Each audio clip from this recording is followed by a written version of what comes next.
The owl. The owl's keynotes are the mystery of magic, omens, silent wisdom, and vision in the night. Its cycle of power is nocturnal and year-round. No bird has as much myth and mystery surrounding it than the owl. Most perceptions of it are confused. It is not unusual to get contrary opinions of the owl.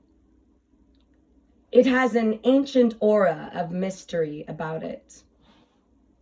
Part of this is because it is a nocturnal bird, and nighttime has always seemed mysterious to humans. The owl is a symbol of the feminine, the moon, and the night. It has been called a cat with wings. It has been worshipped as an idol and hated as the reincarnation of the devil. It has been believed to have great healing powers, both in North America and on other continents. Because of its association with the moon, it has ties to fertility and seduction. For the moon is the arouser of men and owls.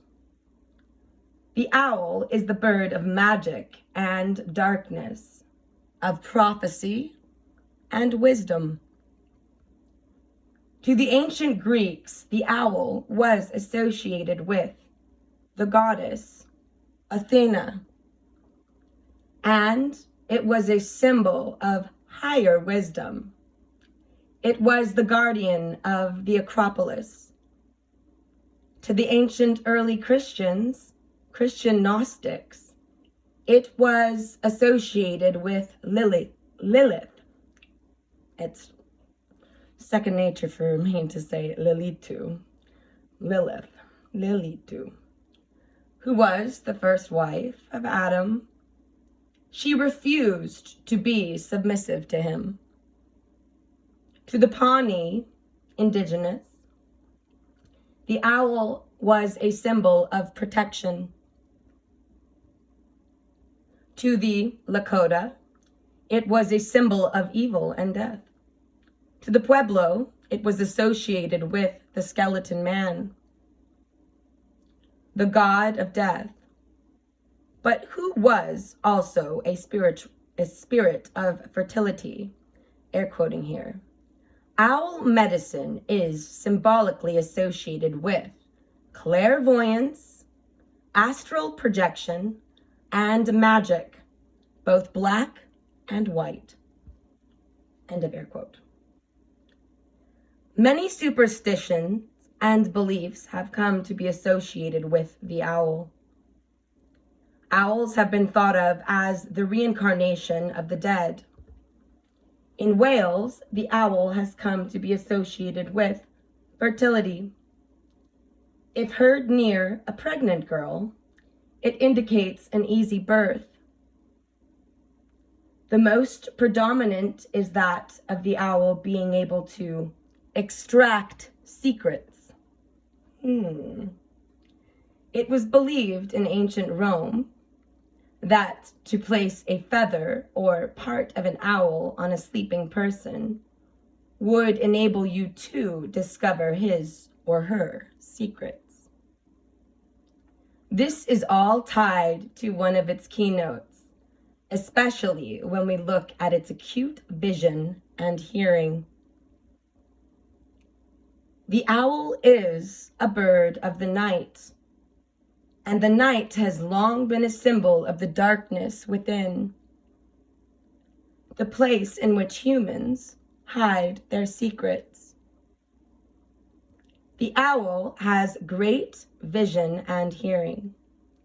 They can adjust in an instant from a telescopic to a microscopic focus. The pupils respond in a fraction of a second to very minute changes in light intensity, The owl's eyes are specially adapted to detect subtle movements. They also have an extra light-sensitive cones and rods in the retina to help with this. The yellow coloring of the eyes is very symbolic. It makes the eyes much more expressive, but it hints of the light of the sun, alive in the dark of the night. The sun lives through the owl at night. Meditation on this alone will reveal much about the magic of the owl within your life. Contrary to popular belief, the owl can see very well during the daylight. It is just more effective and more acute at night. Even in the darkest night, with its acute eyesight, an owl can pinpoint the exact location of its prey. Its hearing is just as keen as its eyesight. I'm going to add a little here. I have heard, and I truly believe this, that the owls are the top predator bird of prey during the day and during the night. They top the hawk and the eagle. Eagles are opportunists. Nothing wrong with that, though. Just owls are fully equipped with all the tools they need to be top predator. In silence, too.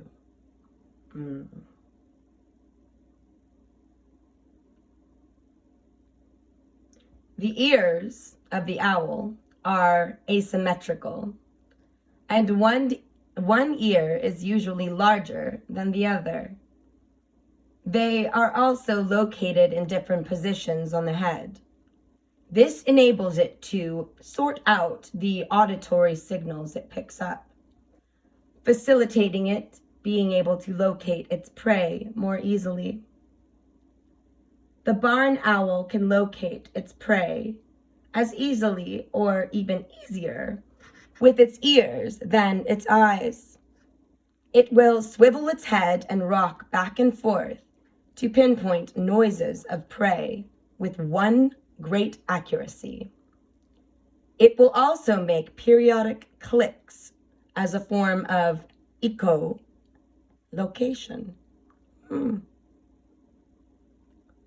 One who works with owl medicine will be able to see and hear what others try to hide.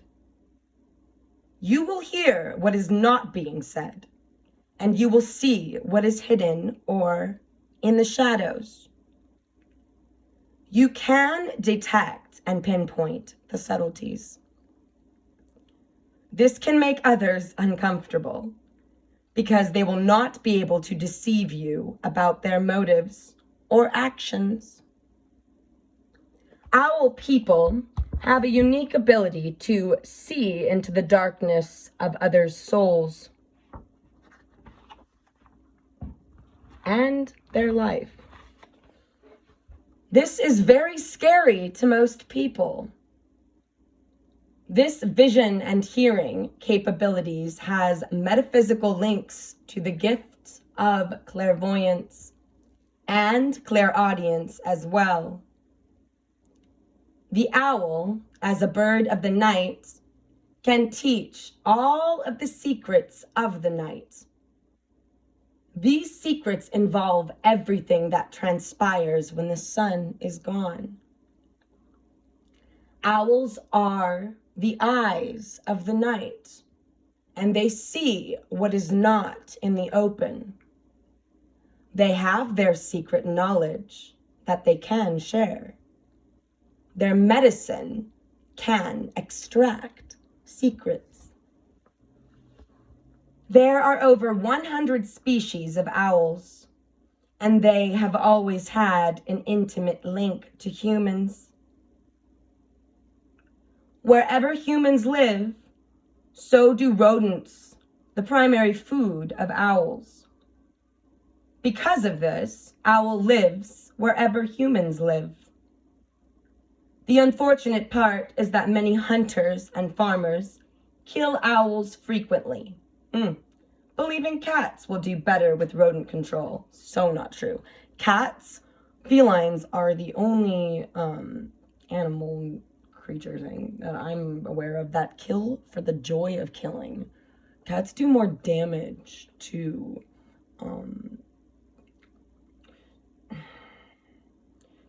cats do more damage. Owls are specifically out to get the rodents. So farmers and hunters would do best to leave the owls alone. We need our vermin control, our natural vermin control. Silly two-leggeds. So in this believing that cats will do better with rodent control, nothing could be further from the truth. A barn owl can kill 10 times the amount of mice than a cat in a single night, and more if there were young to be fed. Like humans, they blink by closing the upper eyelids, giving them a human expression, which has added to the mysticism of owls. Unlike humans, though, their eyes cannot move. Their neck is flexible, giving them a wide range of peripheral vision. They cannot turn their heads completely around, but they do move it so quickly that it gives that appearance. The symbolism of the neck and its flexibility should be meditated upon for those with owl medicine. If your neck is stiff and inflexible, you are hindering your perceptions to the great degree. Neck massages would be very, very beneficial for anyone working with owl totems. Ooh, tell me about it. The owl, like hawks and other birds of prey, has a third eyelid. This nictacting, oh my gosh, what a word. This nictacting eyelid moves from side to side. It cleanses the eye, clearing its vision. Again, this symbolizes so much about new vision opening to you. It often reflects that you were born very perceptive, with a vision of others that you may or may not have recognized or acknowledged. Often those with owl as a power totem have a unique ability for seeing into the eyes and souls of others. Yep. Watch them run. It's sad, but fuck. Just is what it is. I've gotten used to it. Often these perceptions are discarded as wild imagings or with such phrases as, air quoting here, "Why in the world would I think that about this person?" End of air quote. These kinds of imagings, positive and negative, should be trusted. The mating habits of owls follow similar patterns to other birds. The male will often increase its hooting and dance to get the attention of the female. Many owls like living alone and only come together to breed.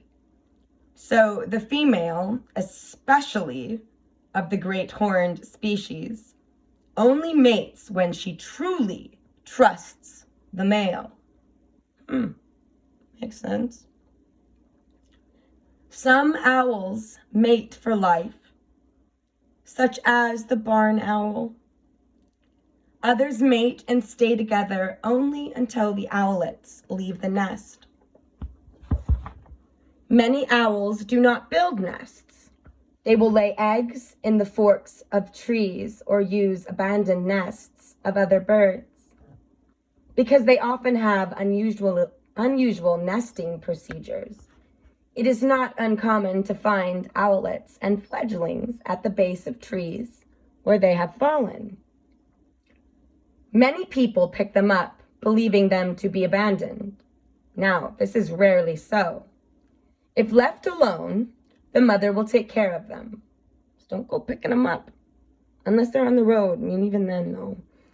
Yeah, maybe you should pick them up off the road. It just, some birds, if they smell human scent on their fledglings and their babies, they will neglect and discard that child. Usually only the female will brood, but the male will keep the mates and the owlets in a steady supply of mice. A male feeding the female and her brood can kill dozens of mice or its equivalent in a single night. This attests to the great hunting ability and rodent control that owl can bring into an environment. Owls fly silently. The front edge of the wing has a fringe that silences the flight. Most owls have wings that are great for the size of the owl. This also enables the owl to fly slowly and smoothly, facilitating its silent hunt. This silence is something that all with an owl totem should practice. Keep silent and go about your business. This will bring you the greatest success. Some owls are endangered. This is partly due to the destruction of habitat and partly due to unthinking hunting. Ignoramus two-legged idiots. Because we need them. We do. The spotted owl is an example of an owl in danger because of loss of habitat. I choke up. The barn owl is threatened or endangered in many states. This is due predominantly to hunting and the perception of owls as pests, when really they handle the pests. I mean, it's upsetting to me because rodents are pests. I garden, and man, this last year, 2020, I struggled to get tomatoes before the pests got them. It's so surprising and shocking to me that we're still killing, or our perception is so twisted and so far from the truth that we're destroying these creatures that are connected to us. So in truth, in fact, we are destroying ourselves. So a rising tide raises all ships. Much study has been done on owls in regards to their prey. This is possible predominantly due to, air quoting, owl pellets, end of air quote. It's owl poop. The poop will tell you everything. An owl will usually swallow its prey whole and head first. The parts of the prey that are indigestible, i.e. bones, fur, teeth, claws, and such, are then regurgitated in the form of pellets. This is a very symbolic act in which much significance can be found. In the swallowing of the prey head first, the owl takes into itself the wisdom and energy of the prey. The regurgitation reflects its ability to eliminate those aspects that are unbeneficial and unhealthy for it. It is important to study the individual characteristics of each species of owl, as well as those for all owls in general. This will help you to define exactly how owl is going to affect you and your life. In the context of this book, we are only going to examine 6 particular owls, but this will be enough to provide you with an idea as to how best to relate your owl totem to your individual life. Some owls have a balancing raptor. The owl is lunar and nocturnal, while some raptors are diurnal and solar. Owls and some hawks will share the same territory, one hunting and using it by day, and the other by night. They don't necessarily get along, but they do tolerate each other in varying degrees. That's interesting. These can be seen as balancing medicines and rituals and meditations that can be used with the owl and its solar equivalent. They can be used to balance the male and the female. One example is using owl and hawk feathers together as a part of a dream bundle to help stimulate lucid dreaming. For example, a red-tailed hawk feather tied between two great horned owl feathers and hung over the bed may help you assert your will over the dream state. This can be used to develop astral projection, or just for conscious control of the dream scenario during sleep. The most common examples of owls and their daytime hawk equivalents are found in the chart below, and I will read them. Owl. Great horned owls, lunar nighttime.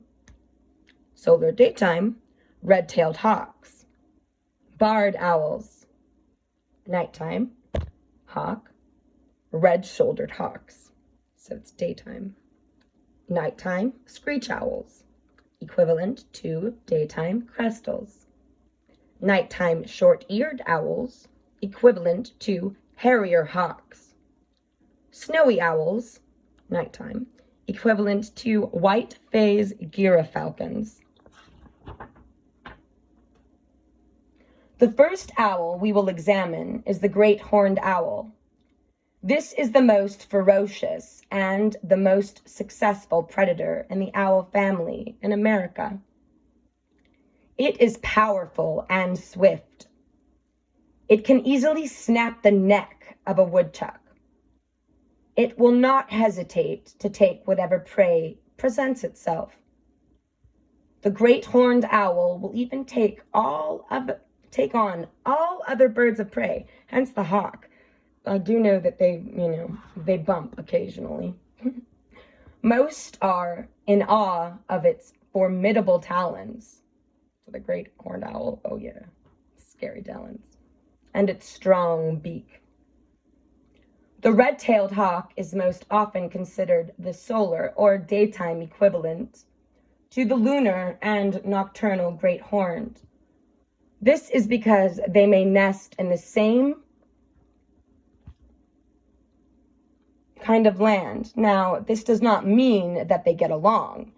In fact, great horned will harass red tails to the degree that if the opportunity presents itself, the hawk will try to eliminate the owl.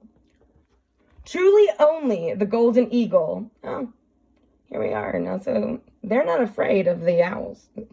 So truly only the golden eagle is the one raptor unafraid and unintimidated by the great horned owl. This ferocity has enabled the owl to survive and adapt to constantly changing environments. It attacks life with a fervor. Unfortunately, the same ferocity will not share. The same ferocity has interfered with the reintroduction of the peregrine falcon into its former habitats. I can understand that. It's all about balance. In the peregrine's absence, the great horned owl has taken up residence and will not share either its habitat or its food sources.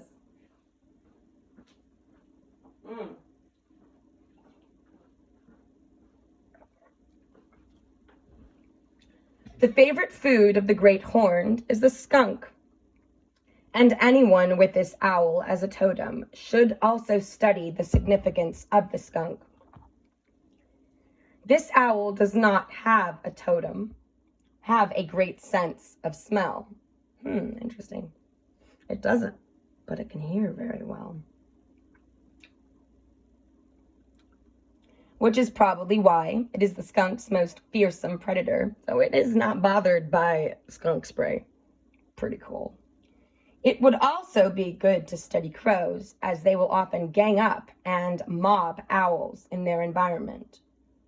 Crows know that if the owl finds their home during the day, it is likely to visit at night when the crows can neither see nor hear its approach.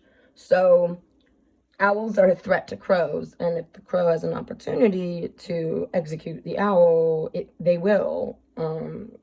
Very interesting how these oscillate and balance with one another. Yeah. The tufts on the top of its head are not its ears. They are simply tufts of feathers. The ears are actually located in the lower area of the head, and as with all owls are extremely acute, they can hear as well or better than they see. Next is the common barn owl. This owl has a heart-shaped facial disc, which is a part of what the owl teaches. It also has darker eyes. It has a golden buff feathering on top and white feathering beneath. The common barn owl has a variety of names. When seen at night from below, it has a ghostly appearance due to its white feathering. It is this aspect which has earned it the name of ghost owl. It is an owl whose medicine can connect you to old haunts and spirits of properties and homes that may still be lingering about. Its medicine can be used to help develop mediumship and spirit contact. The barn owl is the master hunter. Many farmers have shot barn owls and tried to replace them with cats. God, why the fuck? Unfortunately, the farmers often do not realize that, air quoting here, one pair of nesting barn owls can eliminate more mice per night than 10 cats put together. End of air quote. It is the barn owl's hearing ability which makes it stand out as a hunter. In fact, a large portion of the barn owl's brain is devoted to sorting out the auditory signals that it picks up. It has the ability to use echolocation, a kind of sonar in locating prey. For those with this bird as a totem, the ability to hear the inner voice and even spirits, like clairaudience, will definitely begin to develop. Barn owls are inventive opportunists.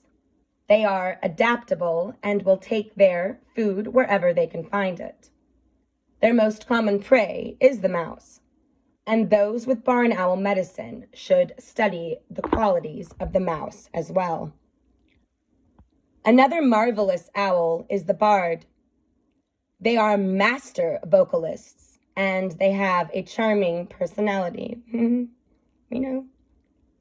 They are large and round with dark eyes. They have barred marking on their feathers, especially crosswise on the upper chest. It is almost as if this barring is an outer signal that it has much of its ferocity in check. The barred owl is often found in dense, deciduous forests and swamps. Here we are again. Because of loss of environment, it has invaded the haunts of the spotted owl. Imbalance. That's imbalance. In the owl kingdom, the larger will also hunt the smaller.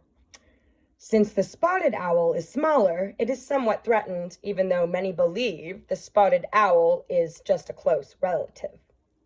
Both share a love for primeval forests.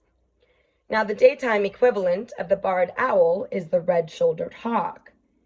These two share the same territory amicably. Unlike the great horned and the red-tailed hawk, both barred owl and the red-shouldered hawk are at home in moist woodlands. They even share the same nesting space on occasion. The barred owl has a benign nature, and this is what is most outstanding about it. Although they may try to appear threatening, they are harmless. It is a great actor and can put on quite a show. Many believe its vocal performances are designed to put other animals and people off.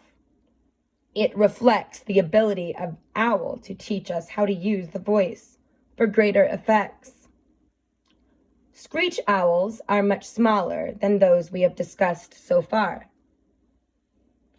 Like the great horned, they have tufts of feathers on their head that look like ears.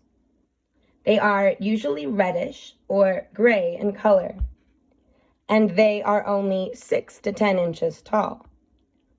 Contrary to their name, screech owls do not really screech.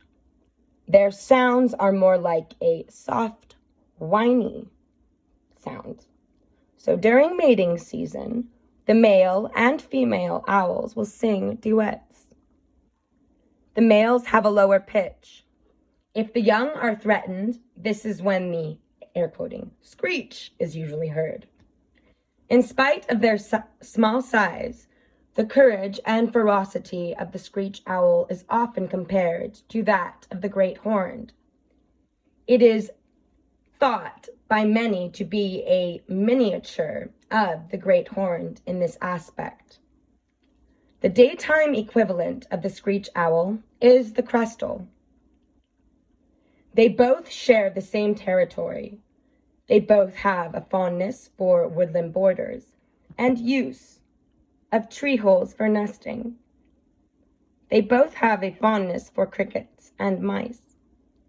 Screech owls are excellent hunters. They also occasionally use cooperative hunting. This ability to cooperate to survive is a part of what the screech owl can teach. It can show you how to be a fierce individual with an ability to cooperate with others, maintaining that individuality throughout. The short-eared owl now is one of the few owls that will hunt day or night.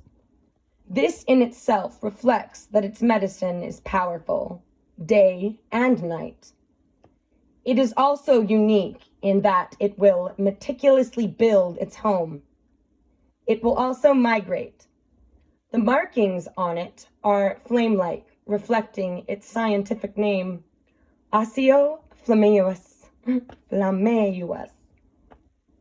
This fiery aspect is to be reflected in its personality. Earlier in this book, I spoke of how the short-eared owl has a unique ability to show up overnight, wherever there is an eruption of field mice populations. This sixth sense of being in opportune places at opportune times is what owl can teach. This owl is courageous and playful. While crows can mob and chase off hawks and other owls, the short-eared will turn the tables on its assailants. The crows often become the victims when they try the mobbing with short-eared owls. Oh boy. Though small, they are strong and fast, and they have no fears. A lot like hummingbirds, yo. And they shouldn't. Few birds can compare to them in aerial ability.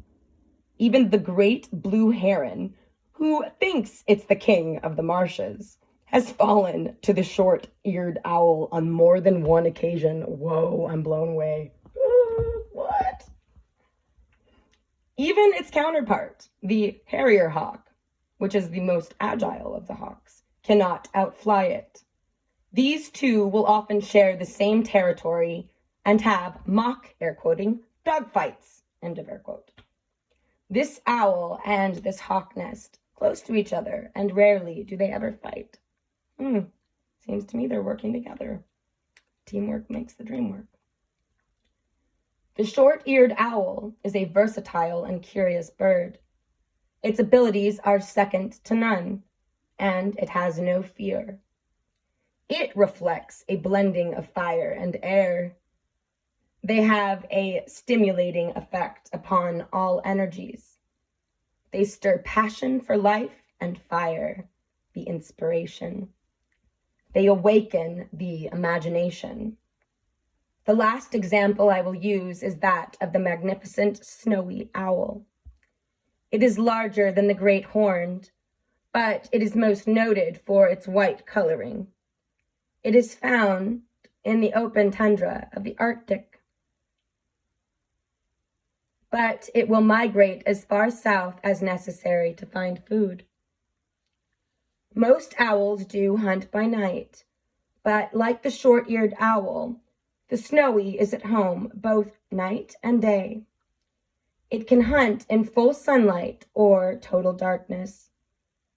It has the unique ability to open and close its iris to adjust to whatever light intensities or the lack thereof there may be. That's quite well in the dark. The snowy owl hunts predominantly by sitting and waiting. They seem to hunt lazily and often appear to be resting. This is far from true. They conserve their energy, and they are continually observant, going into action when the opportunity presents itself. This sense of timing is part of what the snowy owl can teach. Its primary prey are lemmings and Arctic hares. These should be studied by anyone with this bird as a totem.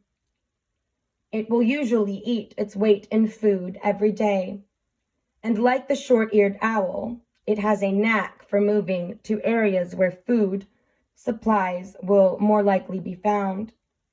It seems to instinctively detect possible famine periods, and thus it is able to move at the opportune times and return as well. This kind of prophetic instinct is a part of what this bird can teach. It has the power of prophecy and spirit. When the snowy moves into a new area, it does not proclaim its presence. It enters quietly and goes about its own business. This is a part of what makes it successful. It can teach us the same ability. When it walks, its talons are withdrawn into its well-padded feet. Again, this reflects its ability to be non-threatening in spite of its power and ability. It accomplishes its tasks with timing and skill, not through intimidation.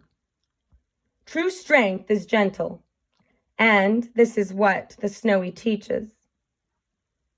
This is a very skillful bird at the game of survival. Even the young can sprint, swim, and even play dead if necessary, assuming an almost torpid state. This bird seems to embody the strength and power of the great horned while having the temperament of the bard. And on top of it all, it has the skill, courage, and talents of the short-eared. And that, my friends, is owl medicine. Aho.